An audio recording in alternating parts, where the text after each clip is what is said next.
चांदवड तालुक्यातील कानमंडळ येथील 16 वर्षीय ऐश्वर्या वाळुबा जाधव या तरुणीचा चांदवड येथील शेततळ्यात पाय घसरून पडल्याने दुर्दैवी मृत्यू झाला।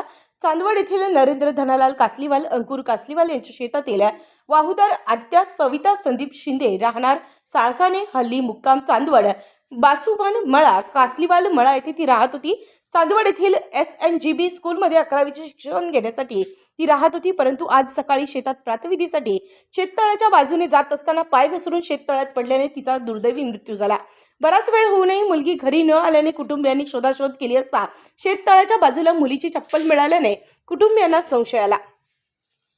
मुलगी शेततळ्यात तर पडली नाही ना। त्यांनी तत्काळ चांदवड पोलीस स्टेशन आणि रायपूर येथील शेततळ्याचे लिकेज काढणाऱ्यांना बोलवत पाण्यामध्ये खोलवर पाण्यात उतरवून शोध घेऊन या मुलीला वरती काढून चांदवडच्या उपजिल्हा रुग्णालयात दाखल केलं। मात्र तेथील डॉक्टरांनी सदरील मुलीला तपासून मृत घोषित केला। शव विच्छेदनासाठी पुढे पाठवण्यात आले आहे। सदरील घटनेचा पुढील तपास चांदवड पोलीस करतात। उत्तर महाराष्ट्र न्यूज नेटवर्कसाठी धनंजय पाटील, चांदवड।